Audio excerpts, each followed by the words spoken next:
നമസ്കാരം, JB ജംഗ്ഷനിലേക്ക് സ്വാഗതം. ലാൽ ജോസ് ആയിരുന്നു കഴിഞ്ഞ ആഴ്ച JB ജംഗ്ഷനിലെ അതിഥി. ലാൽ ജോസുമായിട്ടുള്ള സംഭാഷണം അവസാനിപ്പിക്കാൻ സമയമായിട്ടില്ല. ഒരുപാട് സിനിമാനുഭവങ്ങളുമായി ഇക്കുറിയും ലാൽ ജോസ് നമ്മോടൊപ്പം ചേരുന്നു. ഇങ്ങനെ രണ്ടാം ഭാഗം മൂന്നാം ഭാഗം ഒന്നും വേണ്ടതെന്ന് വിചാരിക്കുന്ന ലാലു MDയുടെ നീലത്താമര എടുത്ത് വീണ്ടും പയറ്റിയില്ലോ. അതിൻ്റെ രണ്ട് കാരണങ്ങൾ. ഒന്ന്, MT വാസുദേവൻ നായർ എന്ന് പറയുന്ന ഒരു വൻ പ്രലോഭനം. അദ്ദേഹത്തിൻ്റെ ഒരു തിരക്കഥയിൽ ഒരു സിനിമ ചെയ്യാന്ന് പറഞ്ഞാൽ, അത് ഞാൻ ജനിക്കുന്നതിന് മുമ്പ് സിനിമ ചെയ്തു തുടങ്ങിയ ഒരാൾ, ലിവിങ് ലെജൻഡ്, അദ്ദേഹത്തോടൊപ്പം ഇരിക്കാനുള്ളൊരു അവസരത്തിന് വേണ്ടിയിട്ടാണ് അത് ഞാൻ ആദ്യം കമ്മിറ്റ്. അതിലേക്ക് വരാനും മുമ്പ് ഒരു പക്ഷേ ഈ സന്ദർഭത്തിന് ചേരുന്ന ഒരാൾ വരട്ടെ. ഹായ് ലാലോട്ടാ. ലാലോട്ടനോട് സിനിമ ചെയ്യുക എന്നുള്ളത് തീർച്ചയായിട്ടും എല്ലാവർക്കും സന്തോഷമുള്ള കാര്യമാണ്. ലാലോട്ടൻ ഓരോ സിനിമകൾക്കും ആ പുതിയ പുതിയ ലൊക്കേഷനുകൾ, പുതിയ പുതിയ ഭംഗിയുള്ള സ്ഥലങ്ങൾ ലാലോട്ടൻ്റെ സിനിമകളിലൂടെ നമ്മളെ കാണിച്ചു തരാറുണ്ട്.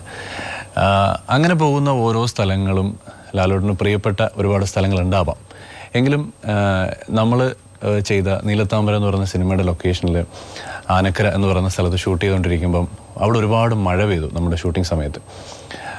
അങ്ങനെ നമ്മൾ ഷൂട്ടിങ് കുറച്ച് സമയം നിർത്തിവെച്ച് സംസാരിച്ചിരിക്കുന്ന സമയത്ത് ലാലോട്ടൻ പറഞ്ഞു, എന്നോട് പറഞ്ഞ് ഞാൻ ഇപ്പോഴും ഓർക്കുന്നുണ്ട്, അറബിക്കഥയുടെ ഷൂട്ടിങ്ങിന് വേണ്ടി ദുബായ് ചെന്നപ്പോൾ അവിടെയും മഴ പെയ്തു. അപ്പോൾ ലാലോട്ടൻ ചെല്ലുന്ന എല്ലാ സ്ഥലങ്ങളിലും ലാലോട്ടൻ്റെ ലൊക്കേഷനുകൾ എപ്പോഴും മഴ ഒരു ലാലോട്ടൻ്റെ അതിഥിയായി എത്താറുണ്ട്. ഇതൊരു അനുഗ്രഹമായി ഞാൻ കാണുന്നു. ലാലോട്ടൻ എങ്ങനെയാണ് ഈ മഴയെ ലാലോട്ടൻ്റെ ജീവിതത്തിൽ അല്ലെങ്കിൽ ലൊക്കേഷനിൽ പെയ്യുന്ന ഈ മഴയെ കാണുന്നത്? അങ്ങനെയുള്ള അന്ധവിശ്വാസങ്ങളുണ്ടോ ലാലുവിന്? അന്ധവിശ്വാസമൊന്നുമില്ല. പക്ഷെ ഞെട്ടിക്കുന്ന ഒരു കാര്യം എന്ന് പറയുന്നത്, ഷൂട്ടിംഗ് തുടങ്ങിയാൽ അത് ഏത് രാജ്യത്താണെങ്കിലും ഏത് കാലാവസ്ഥയിലാണെങ്കിലും അവിടെ മഴ ഒരു ദിവസമെങ്കിലും ഉണ്ടാവും.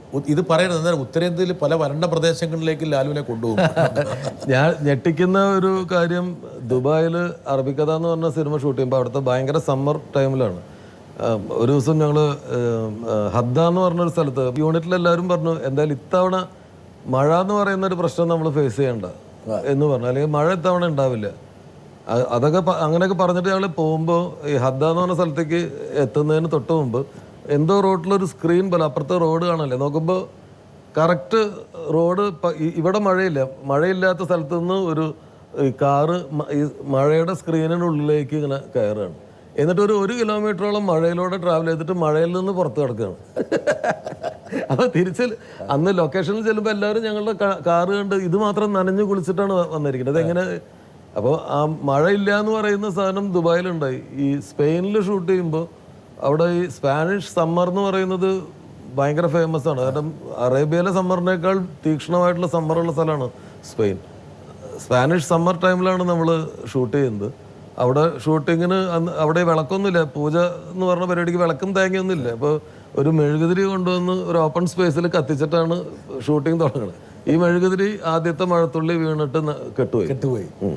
അപ്പൊ എന്തോ ഒരു സംഭവം, ഒരു ശക്തി ലാലുവിൽ കുടികൊള്ളുന്നുണ്ടോ? അതെന്തോണ്ട് എനിക്കാണ് വരുണദേവന്റെ കയ്യിലൊക്കെ ഉള്ള കെട്ടുകൾ എന്താ ലാലു? അത് എന്തെങ്കിലും വിശ്വാസത്തിന്റെ ഒന്നുമല്ല, ഇതൊരു ഓർണമെന്റൽ കാര്യങ്ങൾ മാത്രമാണ്. പിന്നെ ചിലതൊക്കെ സുഹൃത്തുക്കൾ ഓരോ സ്ഥലത്ത് പോയിട്ട് വരുമ്പോൾ അവരുടെ പ്രാർത്ഥനയുടെ ഭാഗമായിട്ടൊക്കെ കൊടുന്ന് കെട്ടി. സ്വന്തമായ പ്രാർത്ഥനയുടെ ഭാഗമായിട്ടല്ല. അല്ലല്ല, ഇത് എന്നെ സംബന്ധിച്ചിടത്തോളം ഇതിനൊരു ഓർണമെന്റൽ വാല്യൂ ആണ്, ഒരു സൗന്ദര്യം പ്രദാനം ചെയ്യുക. അതെ അതെ അതെ.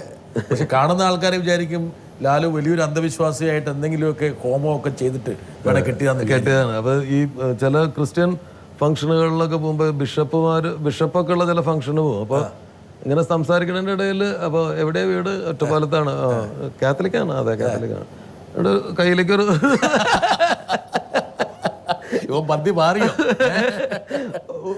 ഒരു ഒന്ന് പാളി ഒരു നോട്ടത്തിലേക്ക് വന്നിട്ട് ഇങ്ങനെ തിരിച്ചു വരും. പക്ഷെ ഇതിന് വേറെ രഹസ്യങ്ങളൊന്നുമില്ല, സൗഹൃദം മാത്രമേ ഉള്ളൂ. അതെ അതെ. ഇത് പല സ്ഥലങ്ങളിൽ പോയിട്ട്, ഇത് നമ്മുടെ യാത്രയിൽ ലാസ എന്ന് പറഞ്ഞ സ്ഥലത്ത് ബുദ്ധ വിഹാരത്തിൽ ചെന്നപ്പോൾ അവിടെ പുറത്ത് കടയിൽ തൂങ്ങിക്കിടന്നിരുന്ന ഒരു മാലയാണ്.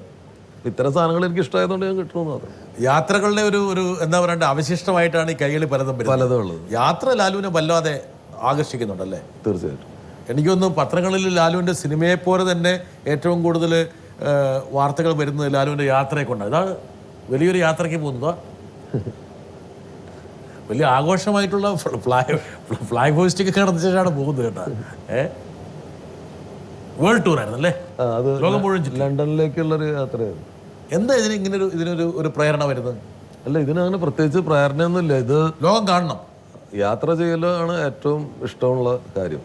ഏറ്റവും കൂടുതൽ സമയം ചെലവഴിക്കുന്നത് എൻ്റെ കാരണത്താണ്. ഭാര്യയും പിള്ളേരും ഭാര്യയും പിള്ളേർക്കും ഭാര്യയ്ക്ക് വീണ്ടും നമ്മളെ ഫ്രഷ് ആയിട്ട് കിട്ടുമോ. ഭാര്യ പറയണ പോയിക്കോളാൻ പറയണത്. അയ്യോ, ഈ യാത്ര ഇത്തിരി ഭയപ്പെടുത്തി. ഈ യാത്ര ഭയപ്പെടുത്തി. ഭയങ്കര എതിർപ്പുണ്ടായിരുന്നു. ഈ യാത്ര ഇടയ്ക്ക് എന്തൊക്കെയോ വിവാദങ്ങൾ ഉണ്ടായിരുന്നല്ലേ? ഉണ്ടായിരുന്നു. ഞങ്ങൾ ടീം പിളർന്നോ? അതെ, പിളർന്ന് പാർട്ടികൾ പിളർന്ന പോലെ. ഞാനും ബൈജുവും സുരേഷ് മൂന്നുപേരും കൂടിയാ പോയത്. അങ്ങനെ ബൈജു സുരേഷ് തമ്മിൽ തെറ്റി. അതെ. അപ്പൊ ലാലു അവിടെ മധ്യസ്ഥനായില്ലേ? മധ്യസ്ഥനായി. പക്ഷെ ചില സ്ഥലങ്ങളിൽ ചില സമയത്ത് ആളുകൾ ആർഗ്യുമെന്റ് പ്രൂഫ് ആവും. എന്ത് ആർഗ്യുമെന്റ്സും ഫലിക്കാതെ ആവും. ഇപ്പൊ നേരത്തെ ചോദിച്ച ഈ പിരിയലിന്റെ കാര്യം ചോദിച്ചതുപോലെ തന്നെ ഉള്ള ഇഷ്യൂയാണ്. ചില സ്ഥലത്ത് നമ്മുടെ വാക്കുകൾ ലാലു പക്ഷേ ഇത്തരത്തിലുള്ളൊരു യാത്രയിൽ 3 പേരുള്ളൊരു യാത്രാ സംഘത്തിൽ ഒരു അസ്വസ്ഥത ഉണ്ടായി കഴിഞ്ഞാൽ പിന്നെ യാത്ര മൊത്തം വളരെ ബോറായി മാറും. അല്ല, അങ്ങനെ ഒരു അസ്വസ്ഥത എന്ന് പറഞ്ഞ സംഭവമല്ല ഇത്. ആ ഒരു 3 മിനിറ്റ് കൊണ്ട് ഉണ്ടായ ഒരു കാര്യമാണ്. എന്തായിരുന്നു നിമിത്തം വഴക്കുണ്ടാകാൻ? അല്ല, അത് തലേ ദിവസം ഉണ്ടായ ഒരു ഇഷ്യൂ ആണ് അത്. മറ്റേ ശരിക്കും പറഞ്ഞാൽ ഞങ്ങൾ തമ്മിൽ ഒരു പ്രശ്നം ഉണ്ടായിരുന്നില്ല. ബൈജും സുരേഷ് സാറും തമ്മിൽ ഒരു പ്രശ്നം ഉണ്ടായിരുന്നില്ല. കാണാൻ വന്ന ഒരു ഗ്രൂപ്പ് പറഞ്ഞ ഒരു അഭിപ്രായ പ്രകടനത്തിനോട് സുരേഷ് സാറ് പ്രതികരിച്ചതാണ്. ഇത്തിരി രൂക്ഷമായിട്ടാണ് പുള്ളി പ്രതികരിച്ചത്. അപ്പോൾ അത് ബൈജുവിന് അവർ നമ്മളെ കാണാൻ വന്ന ആൾക്കാരല്ലേ അങ്ങനെ പറയണ്ടായിരുന്നു എന്നൊരു അഭിപ്രായം തോന്നി. അവരുടെ മുമ്പിൽ വെച്ച് തന്നെ സാറിനോട് സാറ് തിരിച്ചു പറഞ്ഞു. അദ്ദേഹം ഒരു സീനിയർ ആയിട്ടുള്ള ഒരാളാണ്. ഈ അധികാരസ്ഥാനത്തിരുന്ന് കമാൻഡ് ചെയ്ത് ശീലിച്ചിട്ടുള്ള ഒരു ആളാണ്. അപ്പോൾ അത് പുള്ളിക്ക് ഭയങ്കര ഇൻസൾട്ടായി. കാരണം അങ്ങനെ പറയാം, അങ്ങനെ ഞങ്ങൾ പറയാറുണ്ട്. അത് നമുക്ക് അഭിപ്രായ വ്യത്യാസമുള്ള കാര്യങ്ങളൊക്കെ അദ്ദേഹത്തോട് പറയാറുണ്ട്. അത് പക്ഷേ ആ വന്ന ആളുകളുടെ മുമ്പിൽ വെച്ച് തന്നെ പറഞ്ഞപ്പോൾ പുള്ളി ഹേർട്ടായി. അപ്പോൾ അടുത്ത ദിവസം യാത്ര പുറപ്പെടുന്ന സമയത്ത് അത് പറഞ്ഞ് ഞാൻ രണ്ടുപേരെയും പറഞ്ഞ് കൺവിൻസ് ചെയ്ത് വീണ്ടും യാത്ര പുറപ്പെടുന്ന സമയത്ത് ചെറിയൊരു നാവുപിഴ ഉണ്ടാവുകയും അതിൻ്റെ പേരിൽ ഇവർ രണ്ടുപേരും വീണ്ടും. അപ്പോൾ രണ്ടുപേരും ഒരുമിച്ച് യാത്ര ചെയ്യാൻ തയ്യാറല്ല എന്ന് പറഞ്ഞു കഴിഞ്ഞാൽ പിന്നീട് ഈ രണ്ടുപേരും കണ്ടുമുട്ടിയിട്ടില്ല. പിന്നെ തിരിച്ചു വന്നതിന് ശേഷം അവർ കണ്ടുമുട്ടുകയും ആഘോഷിക്കുകയും ചെയ്തു. അപ്പം അതിൻ്റെ ഒരു സംഭവം എന്താണെന്ന് വെച്ചാൽ ആ മൊമെൻ്ററി ആയിട്ടുണ്ടായ ഒരു കാര്യമാണ് അത്. ചെറിയ മണ്ടത്തരങ്ങൾ കൊണ്ട് പിന്നെ അത് ചേർക്കാൻ പറ്റാത്ത മാതിരി മാറിപ്പോയി. എന്തായാലും യാത്രകൾ എപ്പോഴും ലാലുവിനൊരു അല്ല, അതടക്കമുള്ള കാര്യങ്ങൾ ആണ് ആ യാത്ര കൊണ്ടുണ്ടായിട്ടുള്ള നേട്ടം എന്ന് പറഞ്ഞാൽ. എന്നുവെച്ചാൽ അനുഭവങ്ങളാണ് അതൊക്കെ. ഓരോ അനുഭവങ്ങളും പക്ഷേ ഒരു യാത്രയിൽ പാലിക്കേണ്ടത് അല്ലെങ്കിൽ ഒരിക്കലും സംഭവിക്കാൻ പാടില്ലാത്ത ചില കാര്യങ്ങൾ സൂക്ഷിക്കേണ്ട കാര്യങ്ങൾ. യാത്ര തുടങ്ങുമ്പോൾ സെലക്ട് ചെയ്യേണ്ട കമ്പാനിയൻ വളരെ പ്രധാനമാണ്. ഇനി നിങ്ങൾ 3 പേരും കൂടെ ഒരുമിച്ചൊരു യാത്രക്കില്ല? അല്ല, 3 പേര് ഒരുമിച്ച് യാത്ര ഉണ്ടാവും എന്നുള്ളത് എനിക്കറിയില്ല. ലാല് പ്രിഫർ ചെയ്യുന്നില്ല. ഞാൻ യാത്രകൾ ചെയ്യുമ്പോൾ ഇനി നല്ലോണം സൂക്ഷിക്കും. ഈ ഒരു കമ്പനി ആയിരിക്കില്ല ലാലുവിന് ഇനിയുള്ള അങ്ങനെ. ഒന്നാമത് ഇത്രയും ലോങ് ആയിട്ടുള്ളൊരു യാത്ര ഇനി ഉണ്ടാവുമെന്ന് അറിയില്ല. കാരണം അത് ഞാൻ ഒരിക്കലും ഒരു കാര്യം പ്ലാൻ ചെയ്തിട്ടുള്ള ഒരാളല്ല. സുരേഷ് സാറ് പ്ലാൻ ചെയ്തൊരു യാത്രയായിരുന്നു. ആ യാത്രയെക്കുറിച്ച് എന്നോട് പറയുന്നത് ബൈജു ആയിരുന്നു. മറ്റൊരു ചെറിയ യാത്രയുടെ ഇടയിൽ ബൈജു പറഞ്ഞിട്ടാണ് എനിക്ക് ഈ യാത്രയെക്കുറിച്ച് ഞാൻ അറിയുന്നത്. അറിഞ്ഞ മൊമെൻ്ററി ആയിട്ട് ഞാൻ എടുത്ത ഒരു തീരുമാനമാണ് ഇതിൻ്റെ കൂടെ ഞാനുണ്ടെന്ന്. അത് വീട്ടുകാരോട് ചോദിച്ചിട്ടില്ല, ഇതിൻ്റെ കോൺസിക്വൻസസ് ആലോചിച്ചിട്ടില്ല, ഇത് എപ്പോൾ നടക്കും, അന്ന് എനിക്ക് പോകാൻ പറ്റുമോ എന്നുള്ളത് ആലോചിച്ചില്ല, ഇത്രയും പണം എനിക്ക് ഉണ്ടാക്കാൻ പറ്റുമോ എന്നുള്ളത് ആലോചിച്ചിട്ടില്ല. ഒന്നും ആലോചിക്കാതെ അപ്പം എടുത്തൊരു തീരുമാനം. എന്തോ അതിനിടയ്ക്ക് വേറെന്തോ വിവാദം ഉണ്ടായിരുന്നല്ലോ, അതായത് കേരള ടൂറിസത്തിന്റെ അതിന്റെ പൈസ കാര്യങ്ങളും. ആളുകൾ പലപ്പോഴും ഈ പകുതി അറിവ് വെച്ചിട്ടാണ് പ്രതികരിക്കുക. കേരള ടൂറിസത്തിൻ്റെ ഒരു പൈസ പോലും കിട്ടിയിട്ടില്ല. കേരള ടൂറിസം നമുക്കൊരു പൈസ ഓഫർ ചെയ്തിരുന്നു. ആ ഓഫർ ചെയ്തതിന് അവർ വലിയൊരു ജോലി നമ്മളെ ഏൽപ്പിച്ചിരുന്നു.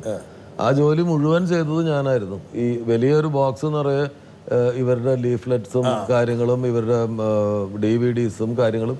ഇത് പോകുന്ന ഓരോ സിറ്റീസിലും അവിടെയുള്ള ഹോട്ടൽസിൽ അവിടുത്തെ ടൂറിസം ഡിപ്പാർട്ട്മെൻറ്റിന് അവിടുത്തെ നമ്മൾ കണ്ടുമുട്ടുന്ന ഈ എന്താ പറയേണ്ടത് ഓരോ നയതന്ത്ര ഓഫീസുകളിൽ ഇത് ഏൽപ്പിക്കുകയും അവരെ കൊണ്ട് കംപ്ലീറ്റ് ചെയ്തു. പക്ഷെ ഈ ഒരു വിവാദം ഉണ്ടായപ്പോൾ ഇങ്ങനൊരു ഇഷ്യൂ ഉണ്ടായപ്പോൾ ആ ഇഷ്യൂവിന്റെ പേരിൽ അവരത് തന്നില്ല, പൈസ തന്നില്ല. പിന്നീട് ലാലു അങ്ങോട്ട് പോയിട്ടുമില്ല. ഞാൻ പോയിട്ടില്ല. എത്ര രൂപയാണ് അവർ വാഗ്ദാനം ചെയ്യുന്നത്?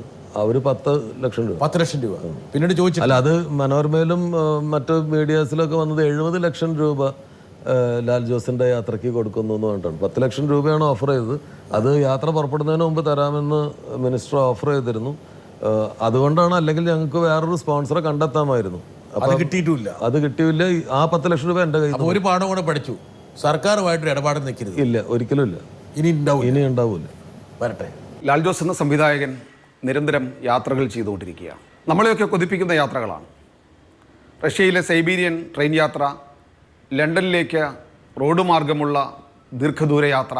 ഇത്തരം യാത്രകളിലൂടെ തീർച്ചയായും ലാൽ ജോസിന് കിട്ടുന്ന ഒരു ഊർജ്ജമുണ്ട്. പുതിയ ദേശങ്ങൾ, പുതിയ ഭാഷകൾ, ഈ കാഴ്ചകളൊക്കെ കോർത്തിണക്കിയ ഒരു ചിത്രം ഞാൻ ലാൽ ജോസിൽ നിന്നും പ്രതീക്ഷിക്കുന്നുണ്ട്. ഒരുപക്ഷെ ലാൽ ജോസിനെ ഇഷ്ടപ്പെടുന്ന ഓരോ മലയാളികളും അത്തരമൊരു സിനിമ ആഗ്രഹിക്കുന്നുണ്ടാവാം. എന്നായിരിക്കാം ലാലു അങ്ങനെ ഒരു സിനിമ ചെയ്യുന്നത്. ഈ യാത്രകളെ ഒരു പശ്ചാത്തലമാക്കിയിട്ടൊരു സിനിമയുടെ പ്രസക്തി ലാലു അതിൽ വിശ്വസിക്കുന്നുണ്ടോ? ഇല്ല. യാത്രകൾക്ക് വേണ്ടി അത് വേറൊരു മേഖലയാണ്. അതിൽ നിന്നുള്ള അനുഭവങ്ങൾ വരുന്ന സിനിമകളിൽ ഇൻഫ്ലുവൻസ് ചെയ്തേക്കാം, അതിൽ ഉൾപ്പെട്ടേക്കാം, അത്രേ ഉള്ളൂ. അല്ല, ഒരു യാത്ര ചെയ്തിട്ട് ആ യാത്ര അങ്ങനെ സിനിമയാക്കാൻ പറ്റുമെങ്കിൽ നല്ല എളുപ്പമാണല്ലോ. അങ്ങനെ പറ്റില്ല, അങ്ങനെ സാധിക്കില്ല. പക്ഷെ നീന എന്ന് പറയുന്ന സിനിമയ്ക്ക് ലൊക്കേഷൻ തീരുമാനിക്കുന്നത് ഈ യാത്രയിൽ കണ്ട സെൻറ്റ് പീറ്റേഴ്സ്ബർഗ് എന്ന് പറഞ്ഞ സ്ഥലമാണ്. സെൻറ്റ് പീറ്റേഴ്സ്ബർഗിൽ വെച്ചാണ് ബൈജു ഞങ്ങളുടെ ഗ്രൂപ്പിൽ നിന്നും പിരിഞ്ഞ് പിണങ്ങിപ്പോകുന്നത്. അതേ സ്ഥലത്ത് തന്നെയാണ് ഇപ്പോൾ നീനയുടെ പ്രധാനമായിട്ടുള്ള കുറച്ച് ഭാഗങ്ങൾ ചിത്രീകരിച്ചത്. പക്ഷേ നല്ല ലൊക്കേഷൻസ് തിരഞ്ഞെടുക്കാൻ വേണ്ടി യാത്ര ചിലപ്പോൾ ഇപ്പൊ ഒരു കഥ കേൾക്കുമ്പോൾ ചില കാര്യങ്ങൾ മാത്രമല്ല, എനിക്ക് ഇപ്പോൾ ഉള്ള ഏറ്റവും വലിയ ഒരു കാര്യം എന്ന് പറഞ്ഞാൽ ഈ യാത്രയിൽ 75 ദിവസങ്ങൾ 27 രാജ്യങ്ങളിലൂടെ കടന്നുപോയ യാത്രയാണ്. 27 രാജ്യങ്ങളിൽ ഏതാണ്ട് ഒരു 60ഓളം നഗരങ്ങളിൽ നമ്മൾ താമസിച്ചിട്ടുണ്ട്. ഈ 60 നഗരങ്ങളിലും എനിക്കിപ്പോൾ സുഹൃത്തുക്കളുണ്ട്. എനിക്കൊരു പാസ്പോർട്ടും ടിക്കറ്റും മാത്രമായിട്ട് ഏത് നഗരത്തിലും കാലിയായ പോക്കറ്റുമായിട്ട് ജീവിതം കഴിഞ്ഞുകൂടാ. കുടുംബത്തിൽ കലമുണ്ടായാലും ഒറ്റ പോക്ക് പോയാൽ ലാലു സിനിമയുടെ ഒരു വഴിത്താര എന്താ കാരണം വെച്ചാൽ ഒരുപാട് സിനിമകൾ അതിലെനിക്ക് തോന്നുന്നു ഏറ്റവും പ്രതീക്ഷ ഉണർത്തിയൊരു സിനിമയായിരുന്നു രണ്ടാം ഭാഗം. പ്രതീക്ഷയ്ക്ക് വിപരീതമായിട്ട് അത് വേണ്ട രീതിയിൽ അത് ബോക്സ് ഓഫീസിൽ പെർഫോം ചെയ്തില്ല. ഡിസപ്പോയിന്റഡ് ആയ ഞാൻ രണ്ടാം ഭാഗത്തിൻ്റെ പരാജയം ശരിക്കും എന്നെ എനിക്ക് ശരിക്കും വാശി ഉണ്ടാക്കിയത് രണ്ടാം ഭാഗത്തിൻ്റെ പരാജയമാണ്. അതുകൊണ്ടാണ് മീശമാധവൻ ഉണ്ടായത്. ഈ പരാജയമാണ് മീശമാധവൻ ഉണ്ടാക്കിയത്. അപ്പം രണ്ടാം ഭാഗം ഞാൻ ആ കാലത്ത് വിശ്വസിച്ച എൻ്റെ ഏറ്റവും മികച്ച എഫേർട്ട് ഉണ്ടായിരുന്ന എൻ്റെ എല്ലാ എനിക്ക് സാധ്യമായ എൻ്റെ അറിവുകളെല്ലാം പ്രയോഗിച്ച എൻ്റെ ടെക്നിക്കൽ നോളേജ് ഉപയോഗിച്ച ഒരു സിനിമയായിരുന്നു. അപ്പം ആ സിനിമ ദയനീയമായിട്ടുള്ളൊരു പരാജയം. എന്താ ലാലു അത് ഇൻ റെട്രോസ്പെക്ട് നോക്കുമ്പോൾ എവിടെയാ പരാജയപ്പെട്ടത്? ഇപ്പൊ എനിക്ക് തോന്നുന്നത് അത് മുമ്പ് വന്ന സിനിമ, കാലത്തിന് മുമ്പേ അതെനിക്ക് തോന്നുന്നത് ആ പിന്നീട് ഇപ്പോൾ ഈ ന്യൂ ജനറേഷൻ സിനിമകളെന്ന് വിളിക്കപ്പെടുന്ന സിനിമകളിൽ ചെയ്ത കാര്യങ്ങളെല്ലാം ആ സിനിമയിൽ അന്ന് ചെയ്തിട്ടുണ്ട്. ഇന്ന് അവർ പരീക്ഷിച്ചിട്ടുള്ള എല്ലാ കാര്യങ്ങളും അന്ന് 2000-ലാണ് ആ സിനിമ. മലയാള ഓഡിയൻസ് ആ രീതിയിലേക്ക് പക്വത ആർജിച്ചിരുന്നില്ല. അല്ല, അങ്ങനെയല്ല. അന്നത്തെ ഒരു ടേസ്റ്റിന് കേറ്റർ ചെയ്ത സിനിമ ആയിരുന്നില്ല അത്. പിന്നെ അന്ന് സിനിമയുടെ ഒരു വേഗതയെക്കുറിച്ചൊരു ഇങ്ങനെ മരണവേഗത്തിൽ ഡയലോഗിൽ നിന്ന് ഡയലോഗിലേക്ക് കട്ട് ചെയ്ത് പോകുന്ന സിനിമകളുടെ ഒരു കാലമായിരുന്നു. ഭയങ്കര സൗണ്ട് എഫക്റ്റുകളുടെ ഒരു കാലമായിരുന്നു, വിസ്പാനുകളുടെ കാലമായിരുന്നു. ഇതിന് മുഴുവൻ ക്യാമറ മൂവ് ചെയ്യണതിനൊക്കെ എഫക്ട്സ് കൊടുക്കുന്ന ഒരു കാലമായിരുന്നു. ആ കാലത്ത് ഈ നിശബ്ദത എന്ന് പറയുന്ന സാധനം തിയേറ്ററിലെ ആളുകൾക്ക് താങ്ങാൻ പറ്റില്ല. ഒരു സൈലൻ്റായിട്ട് ഒരു 10 അടി ഫിലിം ഓടിയാൽ തീർച്ചയായിട്ടും തിയേറ്ററിൽ കൂവലുണ്ടാവും. സുരേഷ് ഗോപി അതിൽ വളരെ യുക്തനായിട്ട് നടനായിരുന്നു. പെർഫെക്റ്റ് ആയിരുന്നു. സുരേഷ് ഏട്ടൻ്റെ ഏറ്റവും മികച്ച പ്രകടനങ്ങളിൽ ചില രംഗങ്ങൾ ആ സിനിമയിൽ ഉണ്ടായിരുന്നു എന്നാണ് ഞാൻ ഇപ്പോഴും വിശ്വസിക്കുന്നത്. അതിൽ ഈ 2 ക്യാരക്ടേഴ്സായിട്ട് മാറുന്ന ഒരു അവസ്ഥയൊക്കെ വളരെ ബ്രില്യൻ്റായിട്ട് പുള്ളി ചെയ്തിട്ടുള്ളൊരു സിനിമയായിരുന്നു. പക്ഷേ ഈ പറഞ്ഞ മാതിരി പേസിങ് അന്നത്തെ സമയത്ത് ആളുകൾക്ക് ഡൈജസ്റ്റ് ചെയ്യുന്ന ഒരു പേസ് കാലാനുസൃതമായിരുന്നില്ല. വരട്ടെ. കുറേ ആൾക്കാർ കമ്പയർ ചെയ്യുമ്പോൾ ലാലിനോട് പ്രത്യേകത എന്ന് പറഞ്ഞാൽ ഒരു സിനിമാറ്റോഗ്രാഫറെ കിട്ടിക്കഴിഞ്ഞാൽ അത് ചൂസ് ചെയ്യുന്നുള്ള മാത്രമല്ല, എനിക്കിപ്പോൾ മീശമാധവൻ ചെയ്യുമ്പോഴോ അല്ലെങ്കിൽ മറ്റ് സിനിമകളൊക്കെ ചെയ്യുമ്പോഴൊന്നും അധികം ഈ വിഷ്വലിനെ പറ്റിയോ അല്ലെങ്കിൽ ലൈറ്റിംഗ് കണ്ടീഷനെ പറ്റിയോ ഒന്നും അധികം ടെൻഷൻ അടിക്കേണ്ടി വന്നിട്ടില്ല. ലാലിനാണ് അത് ചൂസ് ചെയ്യുന്നതും.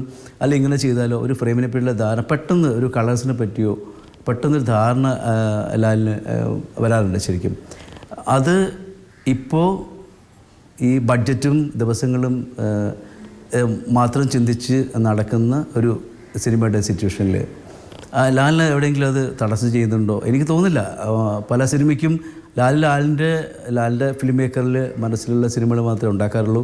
അതിൻ്റെ ദിവസങ്ങൾ നോക്കാറില്ല, അതിൻ്റെ ഒരു വിഷ്വൽ ദാരിദ്ര്യം നോക്കാറില്ല, ഒക്കെ നോക്കാറില്ല. പക്ഷേ അത് ലാലിന് എവിടെയെങ്കിലും വിമർശനം ഉണ്ടായിട്ടുണ്ടോ, അല്ലെങ്കിൽ അതിൽ ലാലിൽ പെട്ടുപോകാൻ സാധ്യതയുണ്ടോ?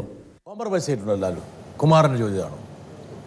കോംപ്രമൈസ് ചെയ്യാതിരിക്കാൻ ആണ് ഈ യുദ്ധം. ഈ പ്രൊഡക്ഷൻ ഹൗസ് ഉണ്ടായത് പോലും ചില സിനിമകൾ ചെയ്യാൻ വേണ്ടിയിട്ടാണ്. ഇപ്പോൾ കുമാർജി ചോദിച്ച ചോദ്യം ഞങ്ങൾ ഒരുമിച്ച് ചെയ്ത സിനിമകളിൽ തന്നെ ഫേസ് ചെയ്തിട്ടുണ്ട്. ഇപ്പോൾ പട്ടാളം എന്ന് പറഞ്ഞ സിനിമ കുറച്ച് അധികം ദിവസങ്ങൾ വേണ്ടി വന്നിട്ടുണ്ട് അത് കംപ്ലീറ്റ് ചെയ്യാൻ. മീശമാധവൻ എന്ന് പറഞ്ഞ സിനിമയും കൂടുതൽ ദിവസങ്ങൾ എടുത്ത് ചെയ്ത സിനിമയാണ്. പക്ഷേ ഒരു സിനിമയെക്കുറിച്ച് പലരും പലതരത്തിലുള്ള, നേരത്തെ ചോദിച്ച പോലെ കുതികാൽ വെട്ട് മറ്റേ അതൊന്നും എനിക്ക് ഇന്ന് വരെ ഫീൽ ചെയ്തിട്ടില്ല. പക്ഷെ സിനിമയിലുള്ള ഒരു കാര്യമുണ്ട്. അത് വിജയങ്ങൾ എല്ലാ പാപങ്ങളെയും പുണ്യങ്ങളാക്കും, പരാജയം എല്ലാ പുണ്യങ്ങളെയും പാപങ്ങളാക്കും. അപ്പോൾ മീശമാധവനിൽ കൂടുതൽ ദിവസം എടുത്തത്, കൂടുതൽ ലൈറ്റിന് വേണ്ടി വെയിറ്റ് ചെയ്തത്, നല്ല ലൊക്കേഷന് വേണ്ടിയിട്ട് കൂടുതൽ ദൂരം ട്രാവൽ ചെയ്തതൊന്നും പ്രശ്നമായില്ല. കാരണം ആ സിനിമ വിജയിച്ചു. പട്ടാളം എന്ന് പറഞ്ഞ സിനിമയിൽ അത് തന്നെയാണ് ചെയ്തത്, അതേ പ്രൊഡ്യൂസേഴ്സിന് വേണ്ടിയിട്ടാണ് ചെയ്തത്. പക്ഷെ പട്ടാളം പരാജയപ്പെട്ടപ്പോൾ അത് മുഴുവൻ പാപങ്ങളായി മാറി. അപ്പം അത് സിനിമയുടെ ഒരു വിധിയാണ്. സിനിമയിൽ രണ്ടേ ഉള്ളൂ, ഒന്ന് വിജയം, ഒരു പരാജയം. ഇടയ്ക്ക് വേറൊരു ഏരിയയില്ല. ഞാൻ ഒരു സിനിമ ചെയ്യാൻ വേണ്ടിയിട്ട് അന്ന് ഈ ഫഹദ് ഫാസിൽ എന്ന് പറയുന്ന നടൻ സിനിമയിൽ രണ്ടാമത് വന്ന് അഭിനയിച്ചിട്ടില്ല. ആദ്യത്തെ ഒരു സിനിമ കഴിഞ്ഞ് അദ്ദേഹം അമേരിക്കയിലൊക്കെ പോയിട്ട് തിരിച്ചു വന്നിട്ട് എൻ്റെ അടുത്ത് അസിസ്റ്റൻറ്റ് ഡയറക്ടർ ആക്കണം എന്ന് പറഞ്ഞു. ഞങ്ങൾ നല്ല സൗഹൃദമുള്ള ആൾക്കാരായിരുന്നു. അപ്പോൾ ഞാൻ നിന്നെ വെച്ചിട്ട് ഒരു സിനിമ ചെയ്യും, നിന്നെ നായകനാക്കിയിട്ട്. അല്ലാണ്ട് നീ അസിസ്റ്റൻ്റായിട്ട് വെയിലുകൊണ്ട് നിൻ്റെ ഈ നിറമൊന്നും കളയണ്ട, ഇതൊക്കെ ആവശ്യമുണ്ട് സിനിമയ്ക്ക് എന്ന് തമാശയായിട്ട് പറഞ്ഞിരുന്നു. എന്നിട്ട് ഫഹദിനെ വെച്ചിട്ടൊരു സിനിമ പ്ലാൻ ചെയ്തു. ആ സിനിമയ്ക്ക് പേരൊക്കെ ഇട്ടു, മദർ ഇന്ത്യ എന്നായിരുന്നു ആ സിനിമയുടെ പേര്. ഫഹദായിരുന്നു അതിലെ നായകനും വില്ലനും, അങ്ങനത്തെ ഒരു ക്യാരക്ടറായിരുന്നു. അതിന് ഒരുപാട് പ്രൊഡ്യൂസേഴ്സിൻ്റെ അടുത്ത് ഞാൻ കഥ പറഞ്ഞു. എന്നെ അന്വേഷിച്ച് വന്നിട്ടുള്ള എല്ലാ പ്രൊഡ്യൂസേഴ്സിനോടും ഞാൻ ആ കഥ പറഞ്ഞു. കഥ എല്ലാവർക്കും ഇഷ്ടമാകും. കാസ്റ്റിംഗ് പറയുമ്പോൾ അവരെല്ലാവരും പിന്മാറും. അങ്ങനെ ആ സിനിമ മാറ്റി വെച്ചിട്ട് എനിക്ക് ക്ലാസ്മേറ്റ്സ് ചെയ്യേണ്ടി വന്നത്. അച്ഛനുറങ്ങാത്ത വീട് ചെയ്യുന്നതൊക്കെ ഈ ഓരോ ഘട്ടത്തിലും ഞാൻ ഈ കഥ എല്ലാ പ്രൊഡ്യൂസേഴ്സിനോടും പറഞ്ഞിട്ടുണ്ട്. അവരെല്ലാം ഇത് ഒഴിവാക്കും, മറ്റേ കഥകൾ സെലക്ട് ചെയ്യും. അങ്ങനെ അച്ഛനുറങ്ങാത്ത വീട് ചെയ്യാൻ വരെ ആളുണ്ടായി, പക്ഷേ ഇത് ചെയ്യാൻ ആളുണ്ടായിരുന്നില്ല. അപ്പോൾ അന്ന് ഞാൻ തീരുമാനിച്ചു, ഇത് എനിക്ക് ആഗ്രഹമുള്ള ചില കാര്യങ്ങളും കൂടി ചെയ്യാൻ പറ്റണം. അതാണ് പ്രൊഡക്ഷൻ ഹൗസിന്റെ ഉദ്ദേശം. കാരണം പിന്നീട് ഫഹദ് നടനായി ചാപ്പാകുരിശ് എന്ന് പറഞ്ഞൊരു സിനിമ വന്നു. അപ്പോൾ ഞാൻ ഈ പ്ലാൻ ചെയ്ത കഥയുമായിട്ട് അതിൻ്റെ ഒരു സാമ്യമുണ്ട്. അതുകൊണ്ട് എനിക്ക് ഇനി ജീവിതത്തിൽ ഒരിക്കലും ആ കഥ ചെയ്യാൻ പറ്റാണ്ടായിപ്പോയി. ആ സിനിമ അടഞ്ഞുപോയി.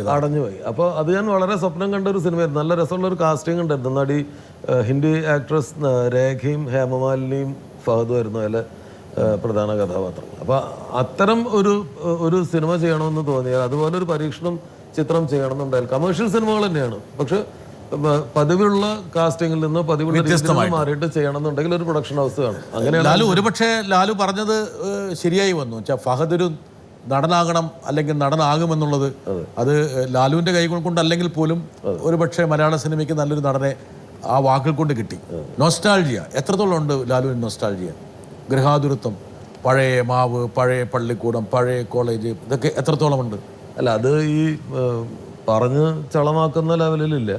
പക്ഷെ കഴിഞ്ഞ കാലങ്ങൾ തന്നെയാണ് നമ്മളെ മുന്നോട്ട് നയിക്കുന്ന ഊർജം എന്ന് പറയുന്നത്. പഴയ മെമ്മറീസിൽ തന്നെ മെമ്മറീസ് ഉള്ള ആളാണ് ഞാൻ. ഓർമ്മകൾ ഉണ്ടായിരിക്കണം.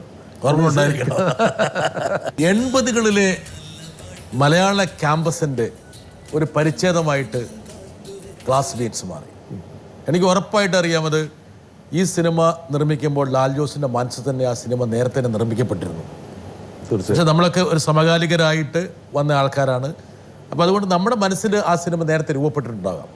ഈ സിനിമയായിരിക്കും ഒരുപക്ഷെ ലാൽ ജോസിൻ്റെ നൊസ്റ്റാൾജിയുടെ ഏറ്റവും പ്രധാനപ്പെട്ട ഒരു പ്രതിഫലനമായിട്ട് നിൽക്കുന്നത്.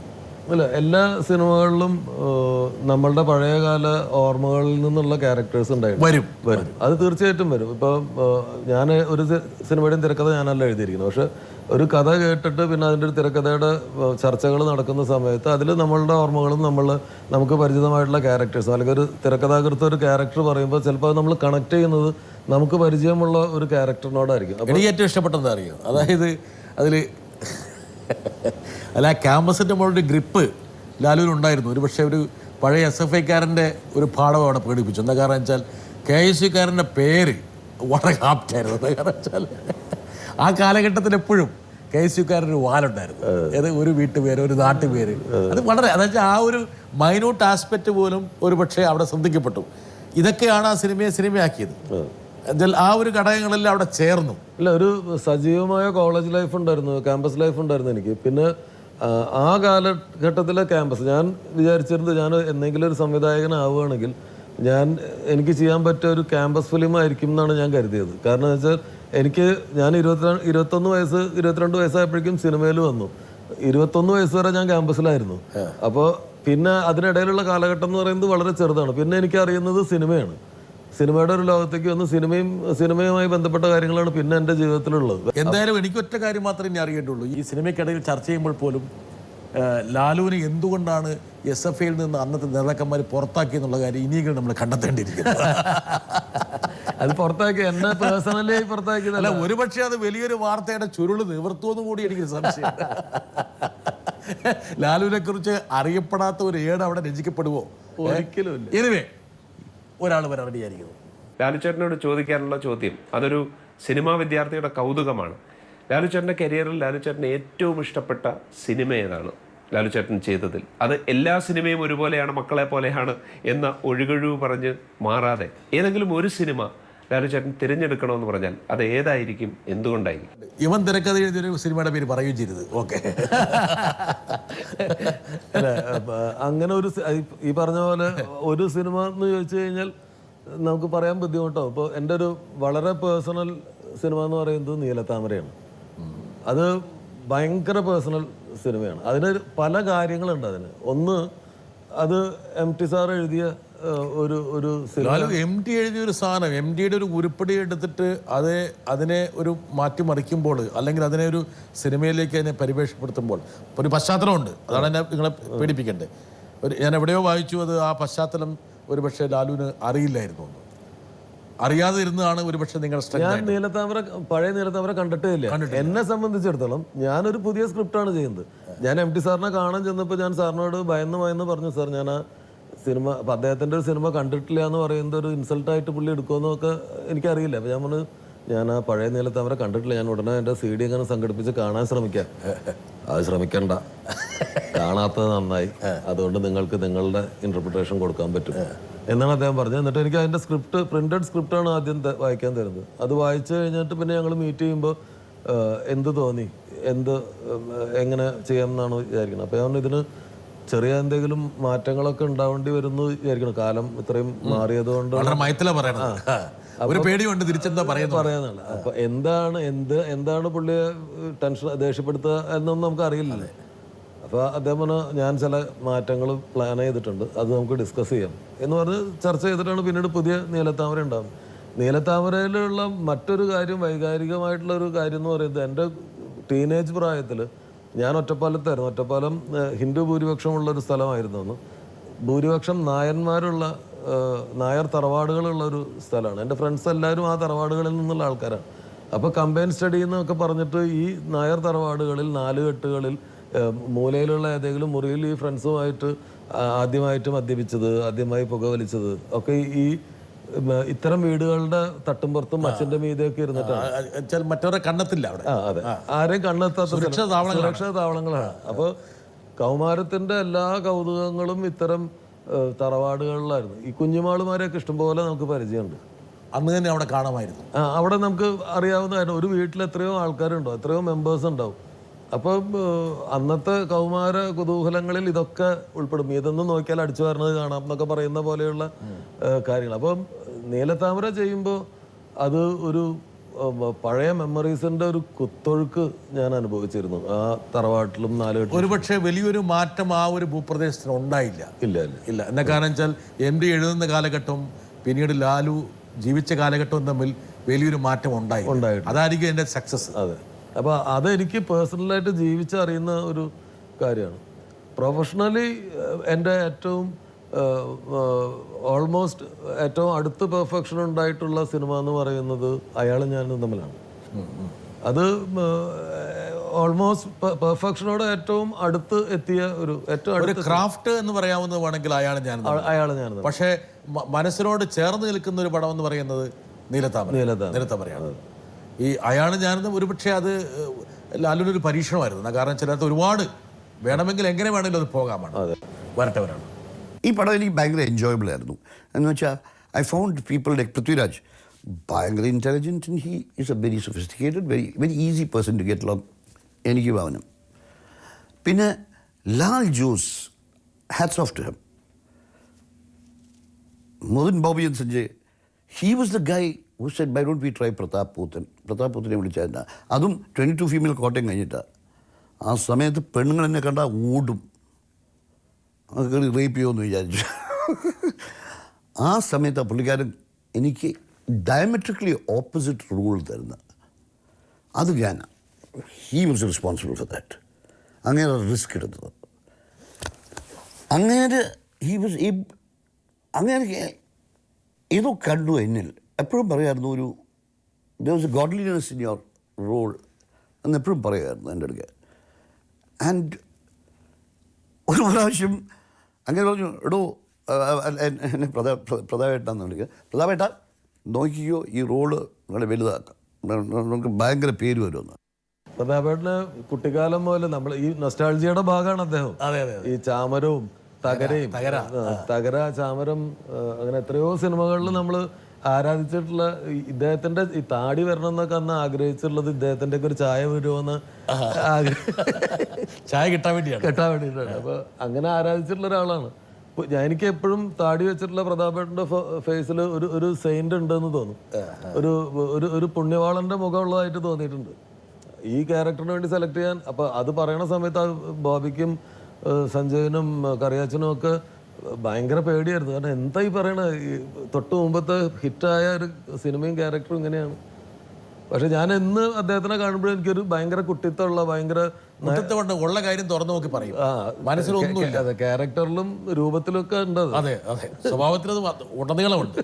ആരോ ഫേസ്ബുക്കിൽ എന്തൊരു കമന്റ് അടിച്ചപ്പോൾ നേരെ തിരിച്ചൊരു തെറി പറഞ്ഞു. ഒന്നും മറച്ചു വെക്കില്ല. വരട്ടെ, ഒരാളും കൂടെ വരട്ടെ. ലാൽജോ സാർ എന്തുകൊണ്ടായിരിക്കും ഒരു സിനിമ, ഒരു പുതിയ സിനിമ അല്ലെങ്കിൽ പുതിയ സംവിധായകനെ എങ്ങനെയായിരിക്കും തിരഞ്ഞെടുക്കുന്നത് ചിലപ്പോൾ അറിയാൻ എല്ലാവർക്കും ആഗ്രഹം ഉണ്ടാവും. മറ്റു സംവിധായകർക്കും അതൊരു ഇൻസ്പിറേഷൻ ആയിരിക്കും. ഒരുപക്ഷെ അത് വളരെ കോംപ്ലിക്കേറ്റഡ്. ഈ ഒരുപക്ഷെ ഈ അഭിമുഖത്തിൻ്റെ പരിപ്രേക്ഷ്യത്തിൽ നിർത്താൻ പറ്റാത്തൊരു ചോദ്യമാണ്.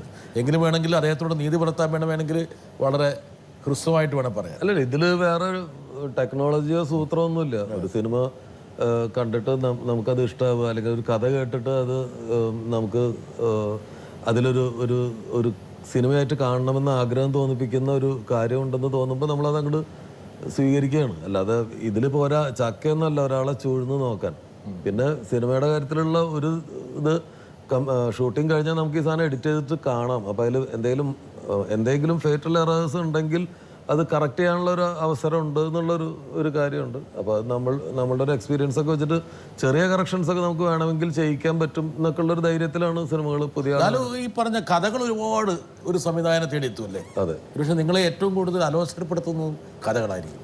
അല്ല, ഇപ്പം എന്താ കഥകളുടെ ബാഹുല്യം. ഇപ്പോഴത്തെ പ്രശ്നം എന്ന് വെച്ച് കഴിഞ്ഞാൽ എല്ലാ ആളുകളും വിചാരിക്കുന്നത് അവരുടെ കയ്യിലൊരു തിരക്കഥയുണ്ടെന്നാണ്. പിന്നെ അത്തരം കാര്യങ്ങൾ എല്ലാ ആളുകൾക്കും ഒരു കഥയുണ്ടാവും എന്തായാലും.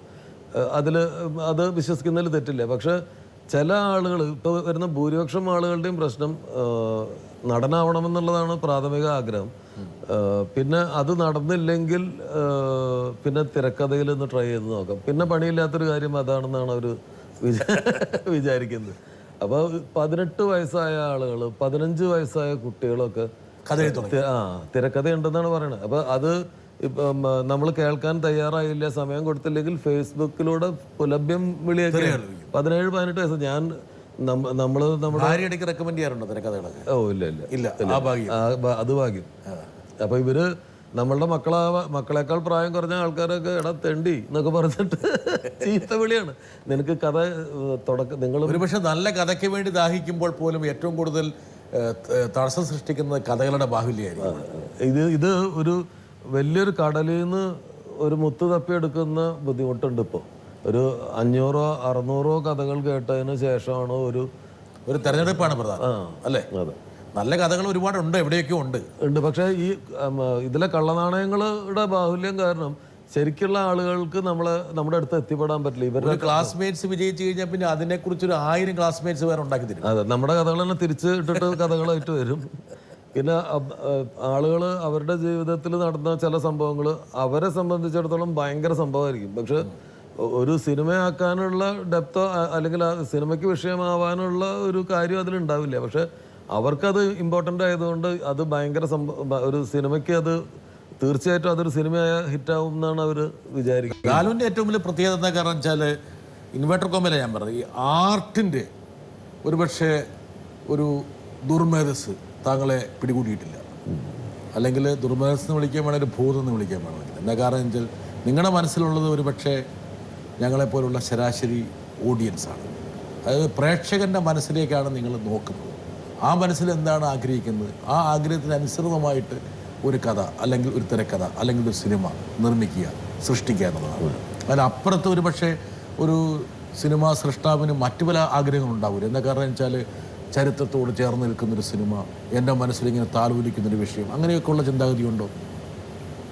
അങ്ങനെ ഒരു അത് പറഞ്ഞില്ലേ, ഞാൻ എൻ്റെ കാര്യങ്ങളൊന്നും പ്രീ പ്ലാൻഡ് ആയിട്ട് ഇത് ഇങ്ങനെ ഒരു സാധനം കാച്ചേക്കാം എന്ന് വിചാരിച്ചിട്ട് അങ്ങനെ ഒരു പ്ലാനിങ് ഒന്നുമില്ല. പക്ഷെ ഇടക്കാലത്തൊരു സ്വപ്നം ഉണ്ടായി, അത് ഇപ്പം നടക്കുമെന്ന് അറിയാത്ത ഒരു കാര്യം, ഈ ചാവറ കുര്യാക്കോസ് ഏലിയാസ് അച്ഛനെ കുറിച്ച് ഒരു സിനിമ ചെയ്യണം എന്ന് പറഞ്ഞിട്ട് CMI കോൺഗ്രിഗേഷൻ്റെ ഒരു ആവശ്യം ഉണ്ടായിരുന്നു. അപ്പോൾ അത് വെച്ചിട്ട് അത് ഞാൻ വിചാരിച്ചത് അതൊരു കാലഘട്ടത്തിന്റെ പരിച്ഛേദം ചെയ്യാനുള്ള ഒരു അവസരമാണ്. 18th സെഞ്ചുറിയിൽ നിന്ന് തുടങ്ങുന്ന ഒരു വലിയ മാറ്റങ്ങൾ, റിഫോമറാണ്, ദളിത് വിദ്യാർത്ഥികളെ പഠിപ്പിക്കുക, അങ്ങനെ കുറെ കാര്യങ്ങളുണ്ട്. അതിന് അതിന്റെ ദൈവികാംശം മാറ്റി നിർത്തിയിട്ട് ഒരു റെവല്യൂഷണറിയുടെ സോഷ്യൽ റിഫോർമേഷന്റെ ഒരു സാധനം ചെയ്യാവുന്ന ഒരു കാര്യമായിട്ട് തോന്നി. അതിന്റെ കുറെ സ്റ്റഡീസ് ജോൺ പോൾ അങ്കിളൊക്കെ ആയിട്ട് ചേർന്നിട്ട് അതിന്റെ കുറെ റിസർച്ച് വർക്കുകളൊക്കെ നടന്നു. അത് ഇപ്പോഴും നടക്കുന്നുണ്ട്. പക്ഷെ അതിപ്പോ നടക്കുമെന്ന് അറിയില്ല. അതിനൊരു വലിയ ബജറ്റ് ആവശ്യമുണ്ട്. അത് വന്നപ്പോൾ സഭ ഒന്ന് ശങ്കിച്ച് റീക്രിയേറ്റ് ചെയ്യേണ്ടി. അതിന് വലിയൊരു ഏരിയ ഫുൾ പശ്ചാത്തലം ഗ്രാഫിക്കലി റീക്രിയേറ്റ് ചെയ്യണം. അപ്പൊ ഞാനത് ഒരു മലയാളം, ഇംഗ്ലീഷ്, സ്പാനിഷ് ഭാഷകളിൽ ആണ് ആ സിനിമ, ഒരു മൾട്ടി ലിംഗ്വൽ അങ്ങനെ ചെയ്തിട്ട് അതൊരു വേൾഡ് ഫിലിമായിട്ട് പ്രസന്റ് ചെയ്യണമെന്നാണ് ആഗ്രഹിക്കുന്നത്. പക്ഷെ അത് നടക്കുമെന്ന് എനിക്ക് ഇപ്പൊ ലാലു പറഞ്ഞ് കറക്റ്റാണ്. എന്താ കാരണം വെച്ചാൽ ഒരുപക്ഷെ കേരളത്തിന്റെ ഒരു ഇഗാലിറ്റേറിയൻ, അതായത് ഒരു പുരോഗമനമായിട്ടുള്ള അംശങ്ങളെ ആദ്യം നമ്മൾ കണ്ടു തുടങ്ങിയത് അവിടെയാണ്. വെച്ചാൽ ഇവിടെ സർക്കാരിന്റെ സ്കൂളുകൾ ആരംഭിക്കുന്നതിന് മുമ്പ് തന്നെ പള്ളിക്കൂടം എന്ന് പറയുന്ന സാധനം ഉണ്ടാക്കിയത് മാത്രമല്ല, നിർധനരായിട്ടുള്ള ദളിതരായിട്ടുള്ള വിദ്യാർത്ഥികളെ സ്കൂളിൽ കൊണ്ട് ഇരുത്തി. അതിനുശേഷം എത്രയോ നൂറ്റാണ്ട് കഴിഞ്ഞിട്ടാണ് സംസ്കൃതം പഠിപ്പിച്ചു. ഒരു നൂറ്റാണ്ട് കഴിഞ്ഞിട്ടാണ് ഇവിടെ സർക്കാരിന് അത് ചെയ്യാൻ പറ്റിയത്. എനിക്ക് വേണമെങ്കിൽ അത് ആ ഒരു സിനിമ പക്ഷെ ഭയങ്കര ചലഞ്ചിങ് ആയിരിക്കും. ഭയങ്കര ചലഞ്ചിങ് ആണ്. ഒരു കാലഘട്ടം റീക്രിയേറ്റ് ചെയ്യണം. അത് തുടങ്ങുന്ന കാലത്തുണ്ടായ ഒരു പ്ലേഗ് പോലെയുള്ളൊരു വലിയ മഹാമാരി കേരളത്തിൽ ഉണ്ടായ ഒരു സമയത്താണ് ആ കഥ തുടങ്ങേണ്ടത്. അപ്പോൾ അതൊക്കെ റീക്രിയേറ്റ് ചെയ്യണം. ആ കാലഘട്ടം റീക്രിയേറ്റ് ചെയ്യണം. വിദേശത്തുനിന്ന് അർമേനിയ എന്നൊക്കെ വരുന്ന ചില ഒരു ഫ്രോഡ് ബിഷപ്പിന്റെ ഒരു വരവുണ്ട്. അതൊക്കെ ഒരു ഭയങ്കര രസകരമായ ഭയങ്കര പൊളിറ്റിക്കൽ ഫിലിമാണ്. അപ്പോൾ അത് ഒരു സ്വപ്നമായിട്ട് ഇപ്പം എൻ്റെ മനസ്സിലുണ്ട്. അത് വലിയ ബജറ്റ് വരുന്നു. അതായിരിക്കും ചിലപ്പോൾ ലോക സിനിമയിലേക്കുള്ള എൻ്റെ പ്രവേശനം.